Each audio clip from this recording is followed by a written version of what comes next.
¿Se sienten empoderadas? Resulta que este concepto del empoderamiento femenino se ha ido modificando con el paso del tiempo. Y ustedes saben que a mí me gusta contarles la historia de dónde salen las cosas. Y se lo voy a comentar rápidamente. Este término, este concepto de empoderamiento femenino surgió en los años 60. Luego fue cambiando hacia los años 70. Al principio se hablaba del poder femenino y luego fue cambiando hacia los 70 al concepto de empoderamiento.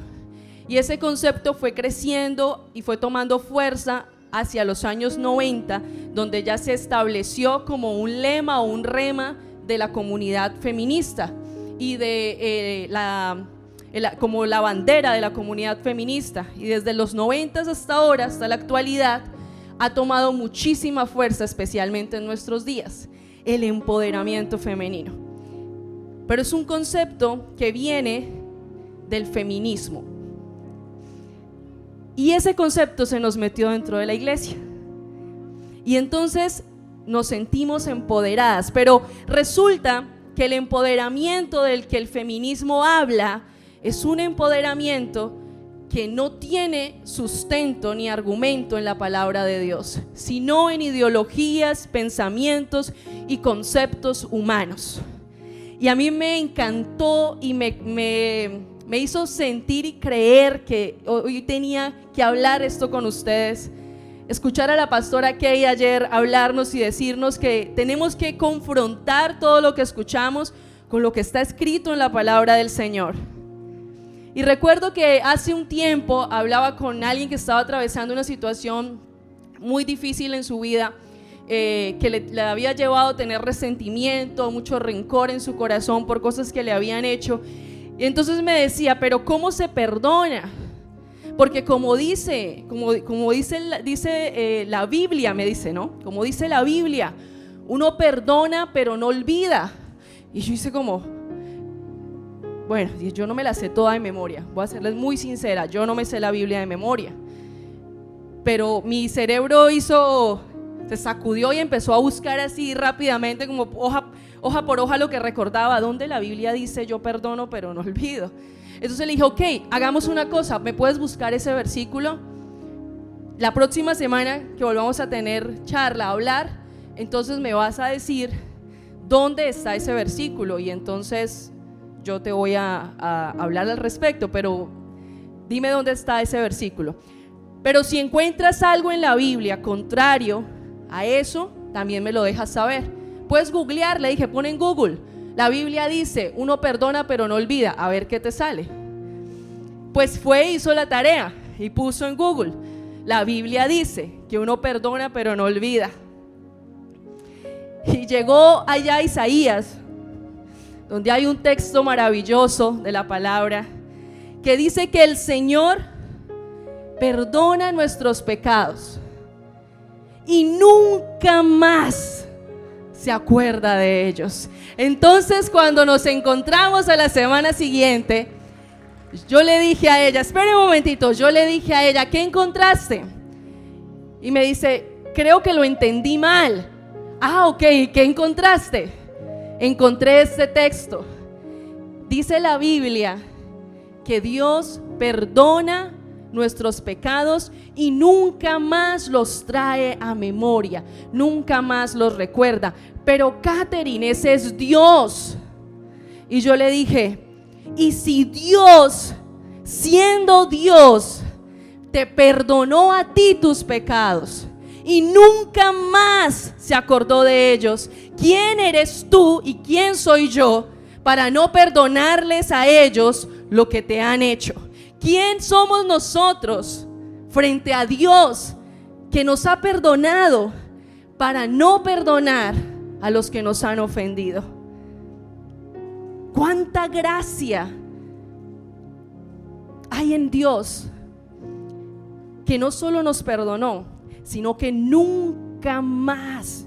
No es Dios el que nos recuerda lo que hemos hecho en el pasado, ese es el enemigo, pero ese no es Dios. Y si tú le recuerdas a aquel que perdonaste lo que hizo ayer, créeme que tú no estás obrando en el Señor. tú estás obrando del lado del enemigo, porque él es el que viene a acusarnos. La Biblia dice que él es el acusador, pero el Señor es el que nos redime, el que nos llena de gracia y nos hace ver hacia adelante. Entonces, confrontar lo que escuchamos del mundo, que tan arraigado lo tenemos, que nos lleva incluso a pensar que está en la Biblia. Ayúdate, ¿cómo dice ese otro? Y el otro que dice que al que madruga, eso no está en la Biblia, pero lo sabemos más que lo que realmente la palabra de Dios dice. Y si hoy tú eres de las personas que piensa de esa manera, yo perdono pero no olvido, lamento decirte que estás muy equivocada, porque eso no es un lenguaje del reino. Ese no es el lenguaje de Dios y ese no es el proceder del reino. Si tú vas a perdonar la ofensa que alguien cometió contra ti, no la vuelvas a traer nunca a memoria, porque estás obrando del lado del enemigo. Así que cosas como esas se han introducido en nuestro lenguaje como mujeres, y las hemos aceptado y las hemos recibido y las hemos interiorizado tanto que creemos que son una verdad tan absoluta como la palabra de Dios, y vivimos por esas mentiras como si fueran unas verdades. Hay una mujer en la Biblia que fue seducida por el poder, lo contempló, se permitió contemplar el poder, se permitió ser seducida por el poder, y en esa seducción de ese poder, que no era otra cosa sino ocupar un lugar que no le pertenecía, estar en un lugar que no era el suyo, estando ahí deseando eso, desobedeció a Dios y no escuchó el consejo de su esposo, y eso nos costó a toda la humanidad vivir fuera del paraíso y vivir en un mundo caído. Si tú me preguntas cuándo nació el feminismo, no nació en los años 60 ni más atrás. El feminismo nació con Eva, cuando Eva quiso ocupar un lugar que no le pertenecía, y cuando Eva quiso tener algo que no le pertenecía, que no era para ella. Eva tenía todo lo que necesitaba, porque cuando Dios creó a Eva, todo estaba listo para que ella lo disfrutara. No tenía que hacer nada, no tenía que hacer nada, ya todo estaba hecho. Pero el enemigo supo por dónde seducirla, por dónde engancharla, y Eva se dejó seducir. Y Dios, en su gracia y misericordia, como escuchábamos ayer, tenía un plan, maravilloso plan, y es por esa gracia que estamos en este lugar. Pero ese no era el plan original, esa no era la idea original, y sí fue una mujer. ¿Qué te está seduciendo a ti hoy? ¿Qué te atrae de lo que estás mirando y escuchando? ¿Cuáles son las frases que están saliendo de tu boca? ¿Cuál es ese empoderamiento femenino que tú sientes en este momento? Que te hace sentir empoderada, valiente. Haber sacado a tus hijos adelante sola, eso es gracia sobre un mundo caído. Pero perdóname, no es posible que seamos madre y padre a la vez. Eso no está en la Biblia. Somos madres porque somos mujeres. Para ser un padre tenemos que ser un hombre. Y nuestra biología, nosotras, como Dios nos creó, nos hizo mujeres. Podemos ser madres, y podemos ser unas excelentes madres, y podemos ser las madres más completas del mundo. Si Dios no está en tu casa para ocupar el lugar del hombre que se fue y ser el padre para tus hijos, entonces tú no vas a poder llenar ese lugar, por muy bien que lo hagas, porque no eres un hombre y no eres un padre. Ese es un concepto del mundo que el empoderamiento femenino de hoy nos ha querido meter en la cabeza. ¿Sabe otra frase del Pacífico colombiano? Yo no sé si en otro lugar se dice, pero aquí sé que se dice: marido no es.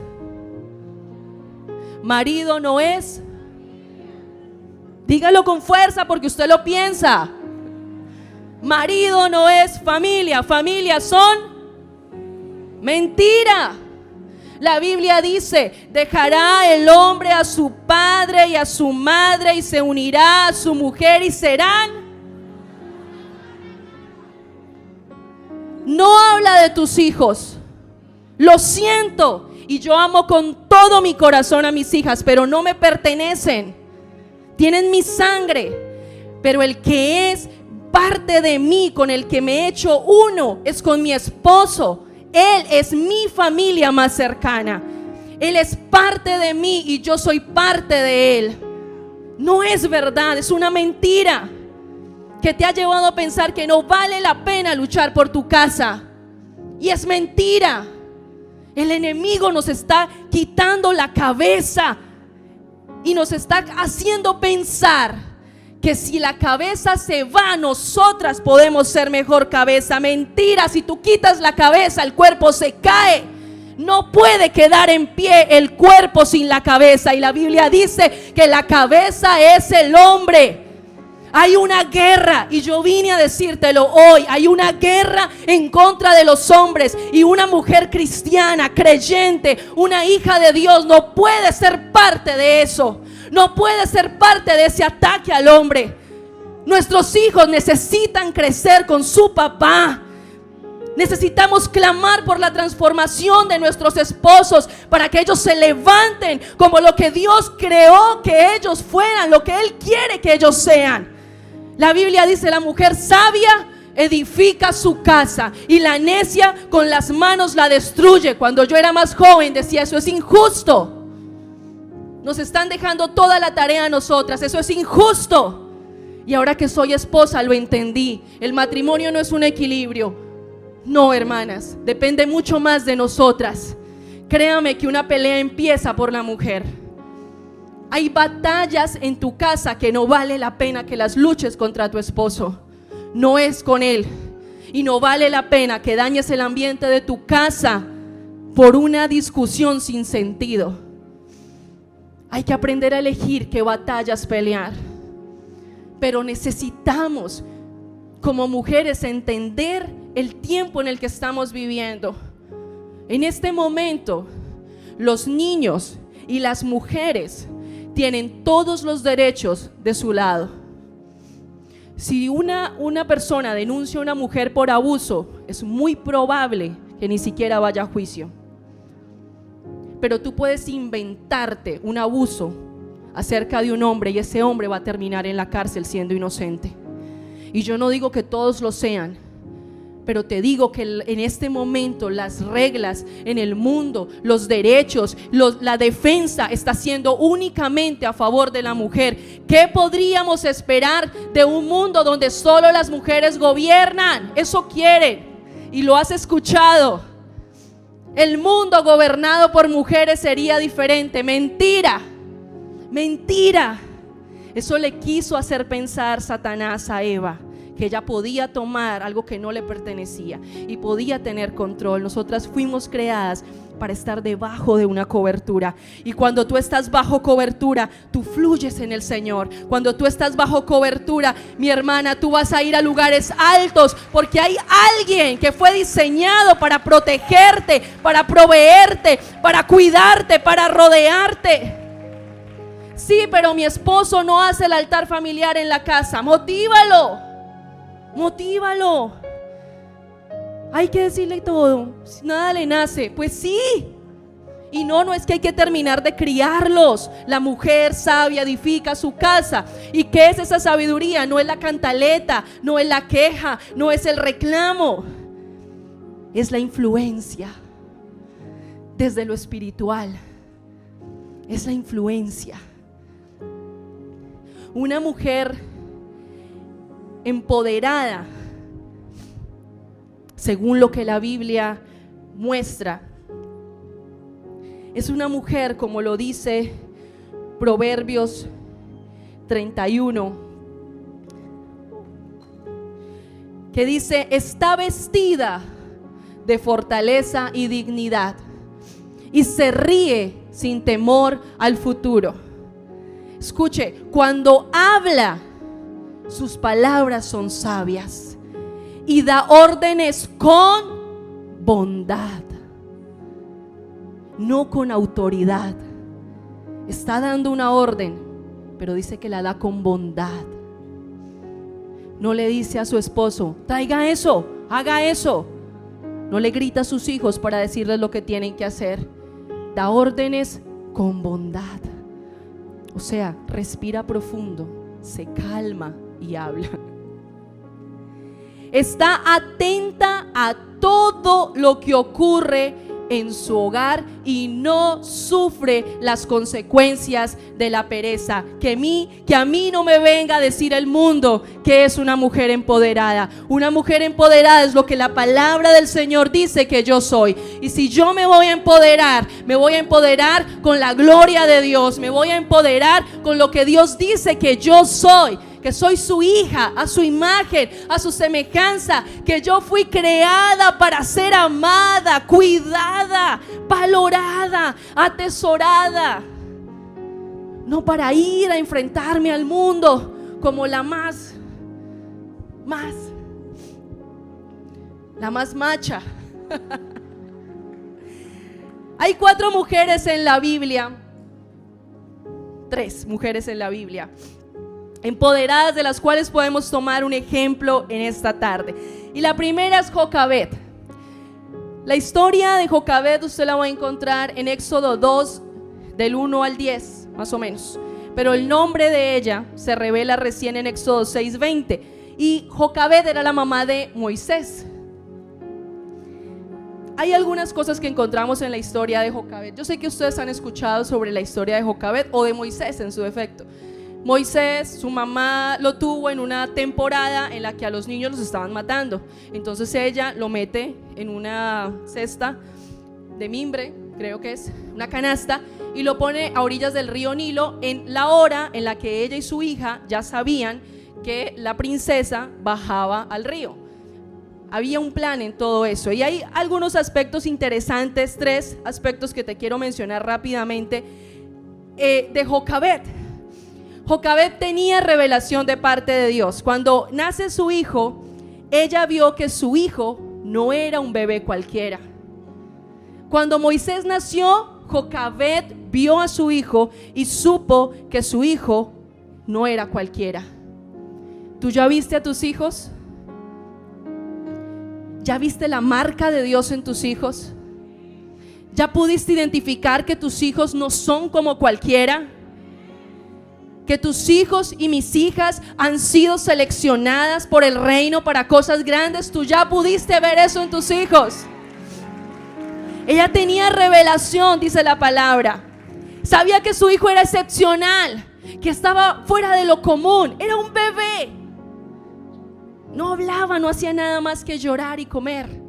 Pero ella pudo ver que algo grande había para su hijo. Toda mamá del reino de Dios puede ver en sus hijos lo que del reino hay en ellos. Lo puede identificar cuando ella está en el reino, porque ella ya está allá y los puede ver y puede decir: en este muchacho hay algo de Dios. Ella no ve su comportamiento. Ella no está viendo al bebé que llora y pide pecho para comer. Ella está viendo al hombre que Dios va a usar, aún sin saber para qué. Pero ella ya estaba viendo de una manera profética, visionaria, al hombre que iba a liberar al pueblo de Dios. Y entonces actúa, y este es el segundo paso, actúa en fe. Jocabed era una mujer, primero, que tenía revelación de Dios, y segundo, una mujer de fe. Ella creía que si su bebé tenía un propósito grande, Dios lo iba a cumplir. Aun cuando todas las circunstancias fueran contrarias, aun cuando le significaba desprenderse de él, de su hijo que acababa de nacer, ella creía, y era tal su fe que ella sabía que Dios cumpliría su propósito en él. Y dice la Biblia que su fe hizo que ella viera lo especial que su bebé era. Ella pudo ver, y por lo que vio, que no era lo que estaba pasando en el momento, ella vio en fe. Por lo que vio, ella creyó que Dios podía hacer de él algo grande. Y lo tercero era una mujer que confiaba en Dios. Ella renunció a su hijo para entregarlo al propósito de Dios. Y yo no te estoy pidiendo que vas y pongas a tu hijo en un río. Yo te estoy pidiendo que empieces a ver a tus hijos como Jocabed miró a su hijo. Empieza a ver a tus hijos como los hombres y las mujeres de Dios que ellos son. Porque si tú los consagraste a Dios y si ellos nacieron en tu casa bajo la promesa que la palabra de Dios dice: mi casa y yo serviremos al Señor, tus hijos, sin importar cómo estén hoy, servirán al Señor. Y el propósito de Dios se cumplirá en ellos. ¿Y cuál es nuestra tarea? Hacer todo lo que dependa de nosotras, aun cuando eso nos cueste, aun cuando signifique desprendernos, aun cuando signifique soltarlos, para que el propósito de Dios en ellos se cumpla. No podemos obstaculizar el propósito de Dios en ellos. ¿Y sabes hoy cómo hacemos eso? Cuando nosotras tratamos a nuestros hijos de una mala manera, cuando tenemos para nuestros hijos palabras duras, fuertes, que anulan su autoestima, que les hace pensar que no tienen propósito.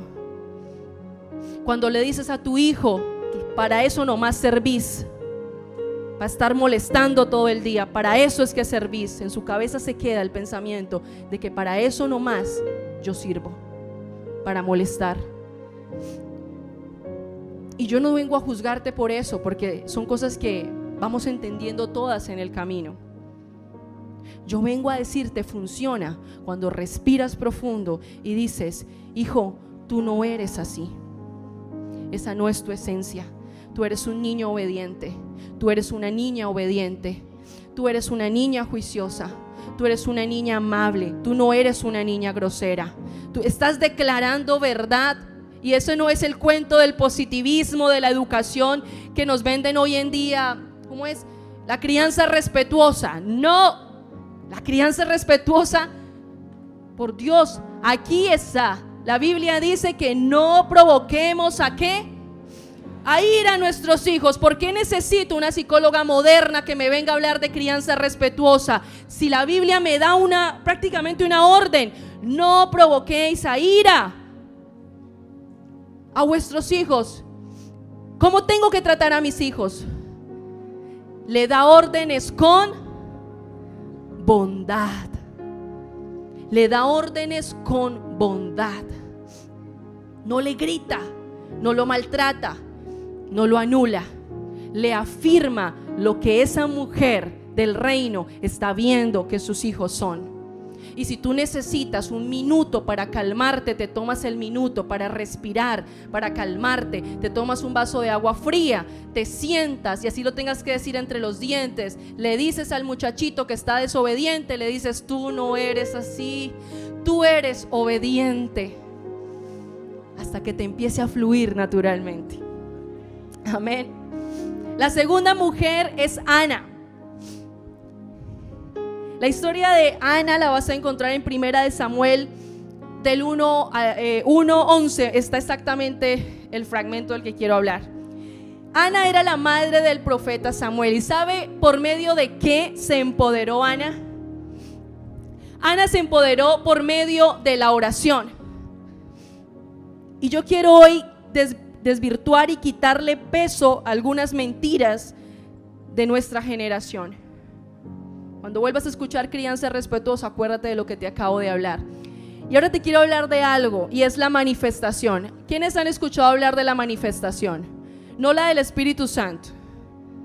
¿Dónde están las hermanas que tienen Instagram? Levanten su mano todas las que tienen Instagram y lo usan. Yo sé que son más. Las que tienen TikTok, Facebook. Todo el mundo usa Facebook. ¿Has oído hablar de la manifestación? Manifiesta, ¿qué? Lo que tú quieres. Manifiesta el carro de tus sueños. Aquí manifestando la vida que deseo tener. Manifiesta el hombre de tus sueños. Eso es nueva era, ¿no? Pero me sorprendió muchísimo ver a alguien cristiano Espero que no esté aquí, si está, lo siento. Me sorprendió demasiado ver en Facebook a alguien poniendo el tema de la manifestación, de manifestar la vida que queremos. La palabra de Dios nos habla de pedirle al Padre lo que nosotros deseamos y queremos y anhelamos, de acuerdo a su voluntad. ¿Por qué voy a manifestarle al universo? Porque es así, se trata de manifestar en el universo y al universo lo que tú deseas tener. Porque yo, como cristiana, voy a manifestarle al universo lo que deseo. Si mi Padre es el creador del universo, si Él fue el que lo creó, el que lo pensó, el universo está en Él y Él es el universo y Él lo creó y Él es todo lo más grande, soberano y maravilloso que existe, ¿por qué yo tendría que pedirle al universo lo que Dios me puede dar a mí? ¿Por qué? ¿Por qué tengo que manifestarlo? ¿Por qué tengo que ir y decirlo? Y dice que hay que proclamarlo a las personas a nuestro alrededor y hay que decirlo todo el tiempo. ¿Por qué? Si yo puedo ir a mi cuarto, a mi habitación, levantar mis manos y decirle: Señor, tú conoces antes de que yo abra mi boca mi necesidad y mis deseos. Tú los conoces. Ana, con un corazón dispuesto a ofrendarle a Dios, a darle lo más preciado para ella, aún sin tenerlo en sus manos. Ana fue a Dios y se postró, y con un corazón contrito y humillado oró y le entregó a Dios el hijo que todavía no tenía. Se lo entregó. Ayer decíamos: hecho está. Hecho está.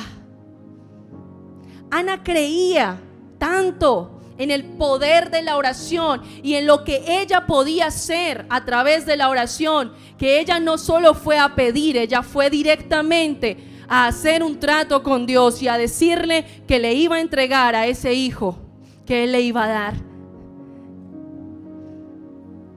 Ni siquiera lo había concebido, y esta fue más brava que Jocabed.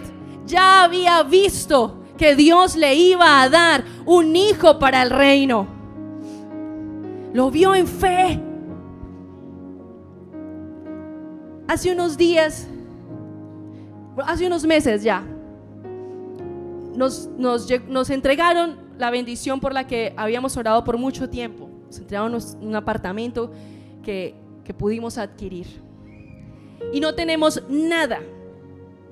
Estaba en obra gris. Y Dios nos ha provisto milagrosamente para ir haciendo cada parte. Terminamos la obra blanca y nos acabamos de pasar. Todavía no tenemos cocina, la estamos haciendo. Pero el día que yo desperté en mi casa, yo me levanté y miré todo lo que nos faltaba. Y agarré y me fui al baño del cuarto nuestro. Y me fui al baño y empecé a orar. Primero le di gracias a Dios por mi casa. Y luego puse en la mano donde debe ir la división del baño. Y le dije: Señor, gracias por la división de baño en vidrio templado que va a estar aquí. Y me fui a la puerta y le dije: Señor, gracias por la puerta que muy pronto nos vas a dar para poner aquí en el baño. Y entré al vestido y dije: Señor, gracias por los estantes que vas a poner aquí para que yo pueda poner mi ropa. Y me fui a la otra puerta y me fui parte por parte, rincón por rincón, y dije: Señor, gracias por las matas que me vas a dar para poner aquí en este lugar. Señor, gracias por la estufa que yo quiero, que me vas a regalar, Señor, que va a ir puesta en este lugar para preparar los alimentos a mi familia. Y dame recetas nuevas también, Señor. Y Señor, gracias por la habitación de mis hijas, que nos vas a proveer la pintura lila que Amelie quiere para su pared. Gracias. Y Amelie estaba ahí y Amelie dijo: sí, Señor, que sea lila con punticos rosados. Y dije: y gracias, así será, Señor, lila con punticos rosados. No se te vayan a olvidar los punticos rosados. Y me fui lugar por lugar pidiéndole al creador del universo lo que mi casa necesita, pero pidiéndoselo como que ya está hecho. Como que ya está hecho. Y anoche me dice mi esposo: te tengo una sorpresa para cuando llegues. Llegó algo que no esperábamos y ya solucioné algo de lo que querías. Y yo le dije, no, amor, no lo solucionaste tú. Pero gracias, pero no lo solucionaste tú. Tampoco lo solucioné yo orando. Le dije, es una respuesta a una oración que mientras tú fuiste a comprar el desayuno, yo hice en la casa con las niñas. Y no sé qué nos haya llegado, pero lo que sea, estoy segura que hacía parte de lo que yo le pedí al Señor. Porque yo no necesito manifestarlo en un cuento raro de nueva era. Cuando la Biblia me muestra tantas historias como la de Ana, de una mujer que se levantó y fue a Dios con valentía, conociendo a su Señor, y obtuvo de Dios lo que le pedía. Pero ¿sabe yo cómo cerré mi oración ese día? Yo le dije, Señor, esta casa es tu casa, y si tu presencia no va a habitar en este lugar, no nos dejes vivir aquí, Señor. Que en esta casa haya adoración, y que todo lo que no pertenezca a ti y no sea tuyo, Señor, no esté en mi casa. Que mi casa sea lugar de adoración, que mi casa sea un lugar que cuando la gente entre aquí te pueda conocer a ti, Señor, te pueda sentir y te pueda ver, y que nuestra casa sea un lugar de bendición. Porque todo en nuestra vida tiene que tener un propósito mayor, sobrenatural, un propósito para el reino de Dios. Y la tercera mujer es la mujer samaritana. La mujer samaritana creía que no tenía la más mínima oportunidad de conocer al Salvador. Pero ella estaba agendada en los planes de Dios. Y tal vez muchas de ustedes en este lugar, o algunas de ustedes, han llegado aquí pensando, ni siquiera entienden qué hacen en este lugar. Tal vez el enemigo te ha hecho pensar que eres indigna, como la mujer samaritana se sentía, indigna. Jamás pensar que un judío se iba a sentar a hablar con ella, y menos el Mesías.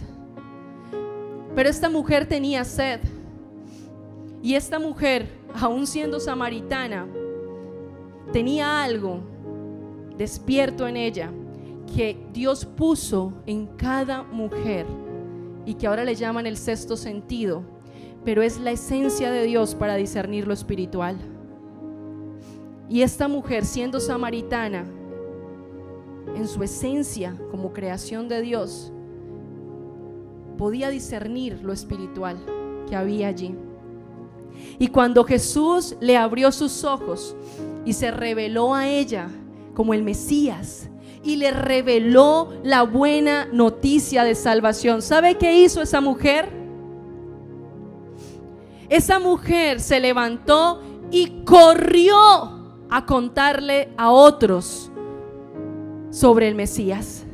Corrió a llevar la noticia de salvación. Una mujer empoderada es una mujer que no se queda callada, que no guarda la noticia de Dios. No es una mujer que alza su voz para proclamar sandeces, hablar necedades, mentiras o maldecir. Es una mujer que abre su boca para bendecir, para transformar, para llevar la gracia de Dios, como nos enseñaron anoche, para transmitir la gloria de Dios a otros.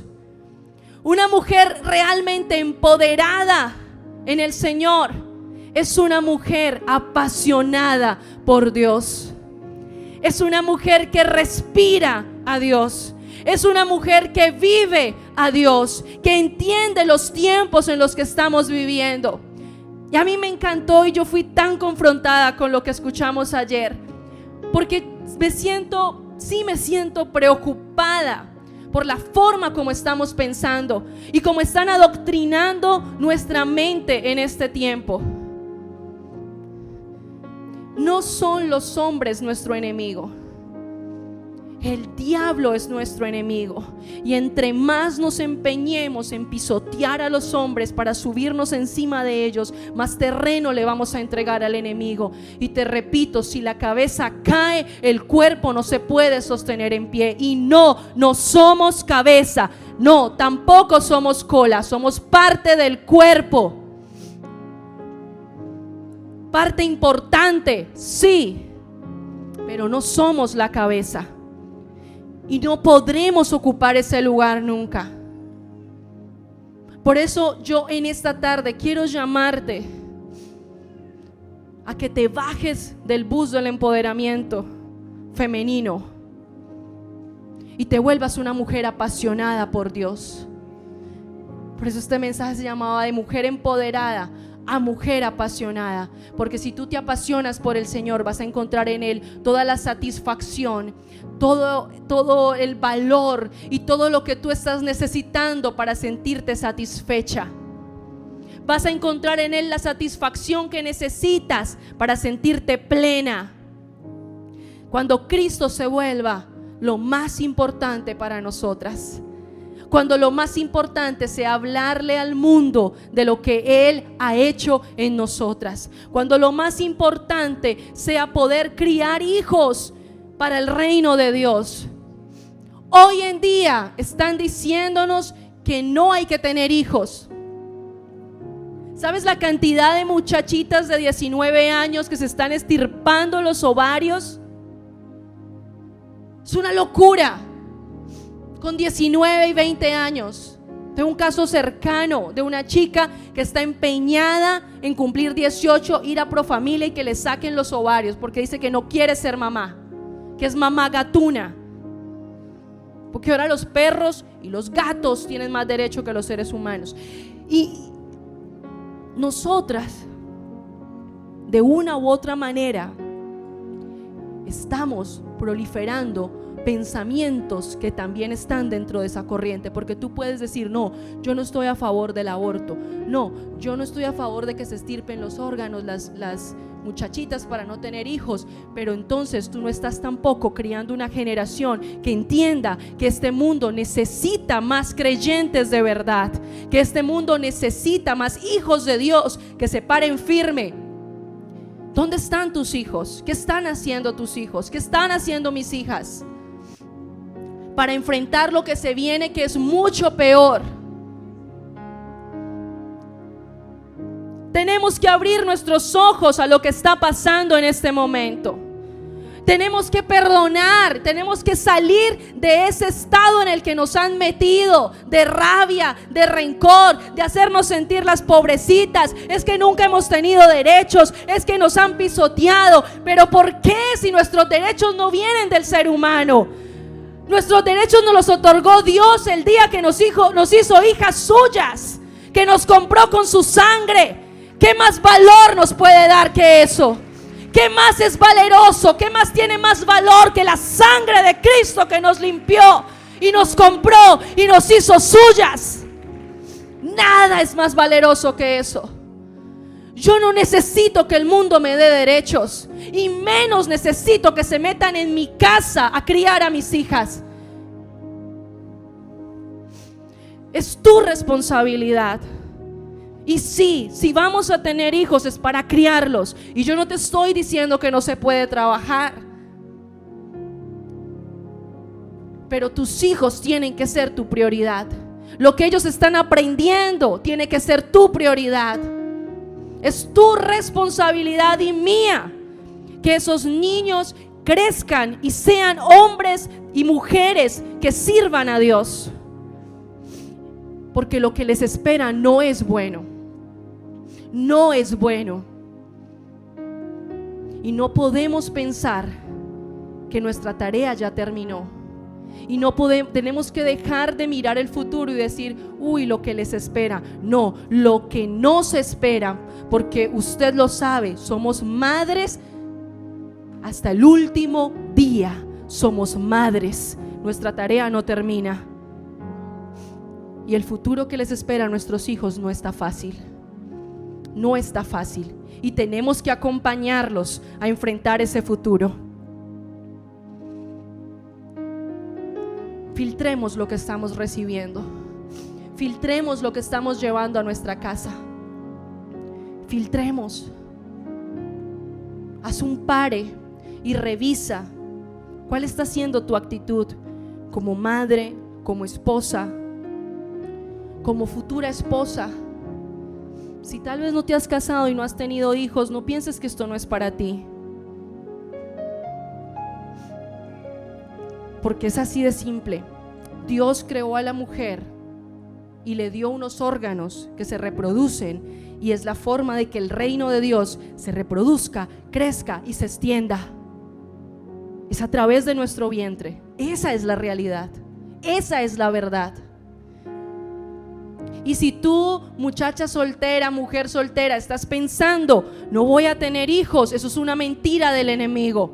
Si Dios en su voluntad decide por su soberanía que no nazcan hijos biológicos de ti, será porque te va a dar hijos espirituales. Pero toda mujer fue diseñada para criar, para enseñar, para formar, y Dios nos ha hecho capaces de hacerlo y de hacerlo bien. Pero necesitamos empezar a ir más a la palabra de Dios y a que estas verdades se sienten, se arraiguen tanto en nosotras que podamos contrastar todo lo que el mundo diga con facilidad. Yo escucho y vengo a ver. Si la palabra de Dios lo dice, lo creo. Si no está en la Biblia, no es verdad. Si no tiene un sustento en la palabra, no es verdad. Y no lo voy a creer y no lo voy a aceptar en mi casa. Amén. Yo sé que el Señor va a hacer cosas grandes con nosotras. Y por último, te quiero invitar en esta tarde. Este es nuestro 10º congreso y cada década marca algo nuevo. Y aquí vemos más de 1200 mujeres o 1200. Somos 1200 mujeres que podemos transformar el mundo. Porque por cada una de nosotras, al menos hay 5 a los que podemos influenciar. Al menos tenemos 5 sobre los que podemos influenciar cerca de nosotros. Así que aquí en nosotras hay más de 1200, porque estamos representando cada una de nosotras una familia. Y Dios nos ha dado sabiduría para edificar nuestra casa. Amén. Póngase de pie.